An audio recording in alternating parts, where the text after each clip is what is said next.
The privateer Miguel Enriquez was born around 1674 in San Juan, Puerto Rico, during the Spanish colonial period. He was of African descent and his parents were freed people. In Puerto Rico during that period, life was shaped by the colonial caste system, where skin color determined social status and opportunities.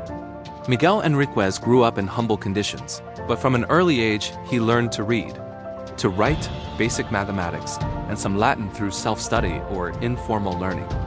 Something uncommon for a free person of African descent, and which set him apart in a society dominated by whites. During his adolescence and youth in the late 17th century, Enriquez worked in San Juan in manual trades such as shoemaking, leather dresser and coppersmith, occupations typical for free mulattoes in the colony. At that time, Spain maintained a limited military presence in Puerto Rico due to a lack of resources from the Spanish crown. Most of the Spanish forces were concentrated at El Morro and San Cristobal within the San Juan garrison. Outside the capital, Spanish military presence was minimal. The Spanish militia was organized according to racial criteria. There were companies made up of white soldiers, composed of peninsular Spaniards and Creoles, that is, the children of Spaniards people born in Puerto Rico. There were also companies of pardos, made up of men of mixed ancestry. These pardo militias brought together mestizo individuals and members of different free sectors of society, including small property owners, small landholders, and residents who were part of the local defense. Companies of morenos, which were made up of free black soldiers as well as free mulattoes. These Spanish soldiers did not number even 200 to cover the entire island of Puerto Rico. For this reason, the Spanish government created the militias to grant legal authority to free Puerto Rican citizens to fight pirates. These militiamen had no uniforms, nor were they provided with weapons. They fought with machetes, sticks, or whatever they had available. While Puerto Rican citizens defended the island from pirates, the Spanish soldiers took refuge in the forts of El Morro and San Cristobal, along with government officials, politicians, and members of the elite, where there were weapons, food, and supplies. These fortresses were practically impenetrable. From there, the Spanish soldiers attacked whatever they could reach. While the militiamen, that is, the citizens of Puerto Rico, fought the pirates hand-to-hand to prevent the island from being taken over by another country. Once the conflict ended, the Spanish officers and authorities would leave the fort of El Morro and declare victory. Miguel Enriquez was part of the militias and began to become involved in the port trade of Puerto Rico, like many of the island's inhabitants. He took part in smuggling activities due to the strict trade restrictions of the Spanish system. In the year 1700, he was arrested for possession of illegal goods. During the search, the authorities discovered his literacy and numerical skills, which caught the attention of the governor of Puerto Rico, Gabriel Gutierrez de la Riva.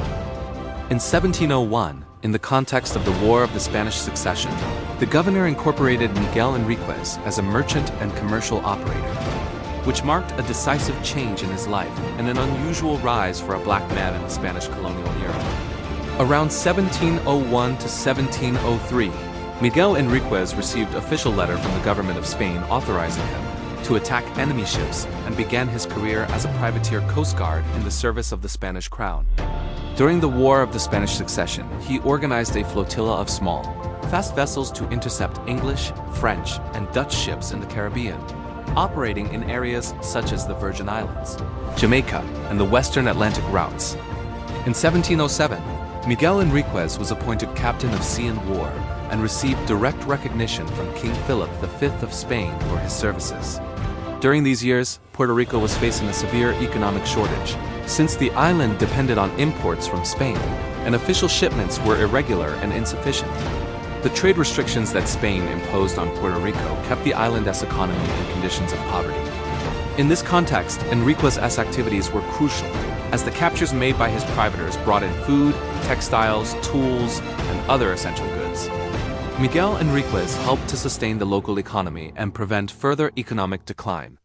In 1710, Enriquez obtained authorization to participate in the slave trade in order to benefit the island's white landowners and bring them more enslaved people, which expanded his commercial networks to places such as Maracaibo and Jamaica. By the 1710s, his fleet had grown considerably, and his operations made him the richest and most influential man in Puerto Rico.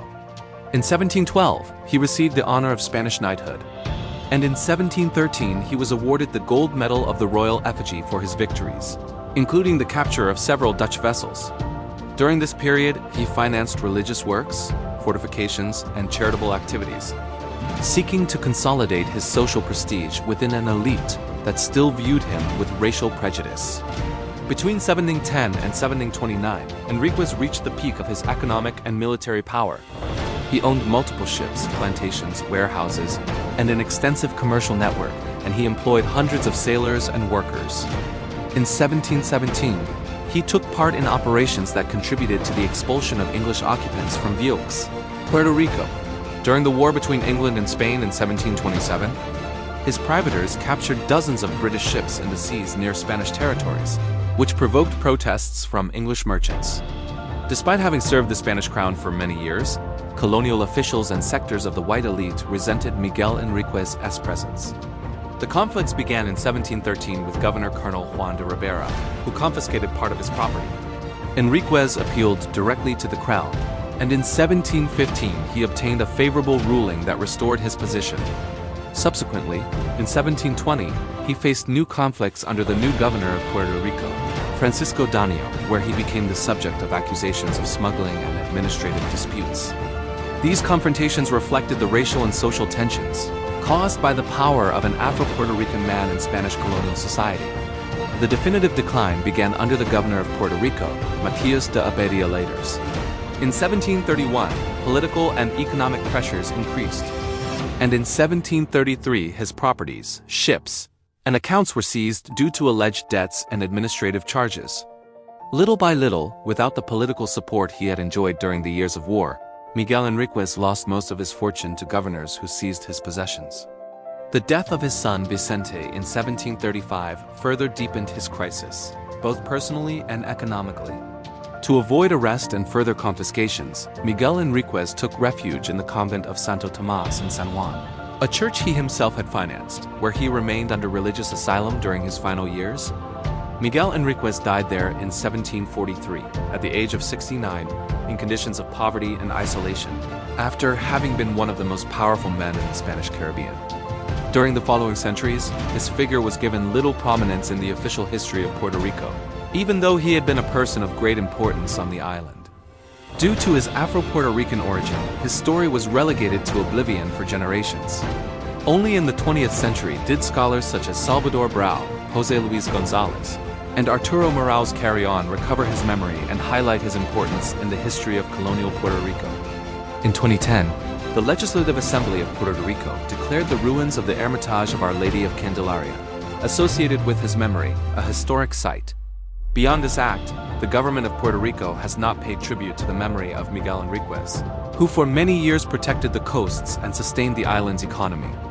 The importance of Miguel Enriquez in Puerto Rican history lies in his contributions to the island's maritime defense and to sustaining its economy during times of scarcity under Spanish colonial rule, but also in his social significance.